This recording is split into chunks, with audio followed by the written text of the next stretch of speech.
Binigyan linaw ni Committee on Appropriations Chairperson Micaela Swansing ang ilang mga usaping ikinababahala ng publiko sa panukalayang pambansang pondo para sa taong 2026. Ang buong detalye ihatid naman sa atin ni Kate Renya live. Kate?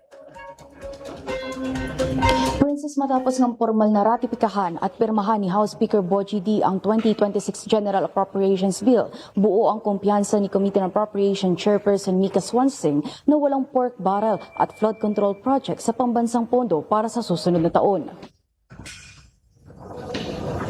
Ipinaliwanag ni Appropriation Chairperson Mica Swansing na nakapaloob sa 2026 GAB report ang lahat ng paglalaanan ng unprogrammed appropriations. Anya, nakasaad sa kopya ng GAB na kung hanggang saan lang pwede gamitin ang nakalaang pondo.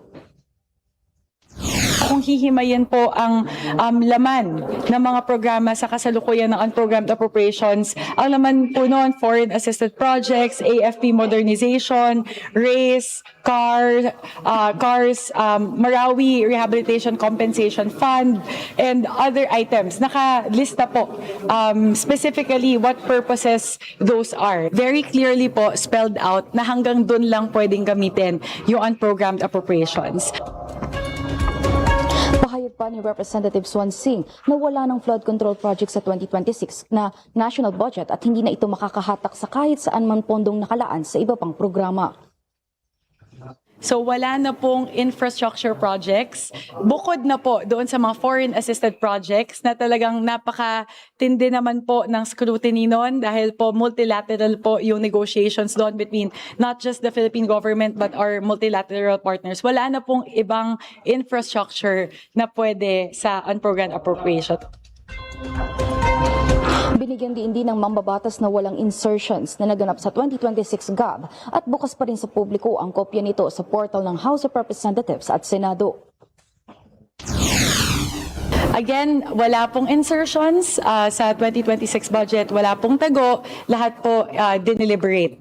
Kinakita nyo naman po yan mula pa po sa Budget Amendments Review Subcommittee, papunta sa committee hearings, tapos sa BARC, tapos sa plenary deliberations hanggang BICAM. Lahat po talaga sinugurado nating bukas na po yung deliberasyon sa lahat. Kaugnay pa rin yan, naging mabilis nga ang proseso ng pagretipika ng budget. Pagbibigay linaw ni Chairperson Swansing na viva voce voting ang naging takbo ng ratification ng Fiscal Year 2026 General Appropriations Bill sa Kamara. Actually po yung ratification naman po talaga by procedure, viva voce voting naman po talaga yon. So it actually usually just takes that quickly kasi it's eyes and knees lang naman po talaga. Pag viva voce po, usually hindi na ina-explain yung vote kasi po pag nominal voting po, doon nag-explain. Kumpiyansa rin sila na hindi i-veto ni Pangulong Ferdinand R. Marcos Jr. ang 2026 budget.